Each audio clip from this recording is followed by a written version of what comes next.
The comic is quite literally centered around his thought. Now, where could my pipe be?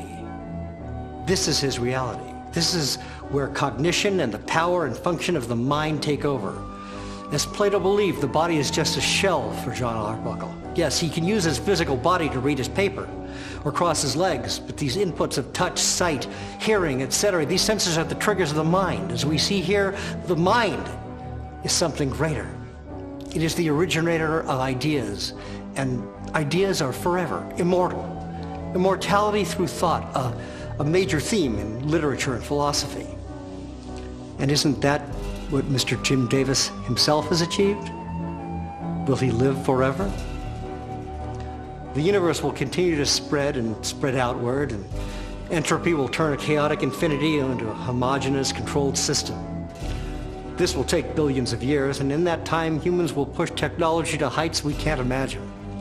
We'll explore and inhabit space and occupy more and more of the universe, just as time allowed our ancestors to multiply in numbers and populate more and more of the earth. And as the specific people come and go, their physical bodies will be born and grow and die, but their thoughts will remain.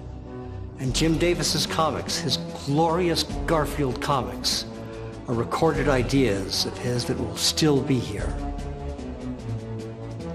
Even when the earth is no longer inhabitable, and humanity has long since moved away to bigger planets, they'll carry with them a record we all keep. Mark my words, and look at what we've started. What is the internet? What is the online world if not a record, a never-ending feed of ideas, immortal ideas, forever placed in the ether of dualism? What is an idea?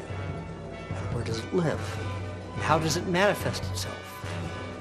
Can it live forever? Will it live forever outside of these physical husks of ours, our bodies?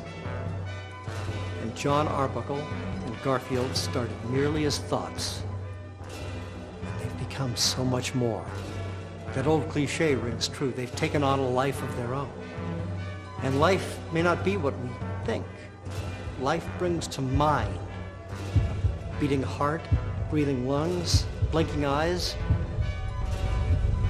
But the real life is in our imaginations.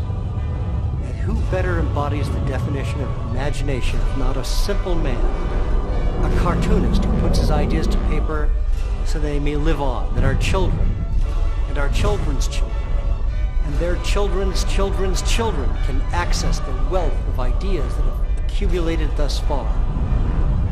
They will plug themselves into an information grid and they will have access.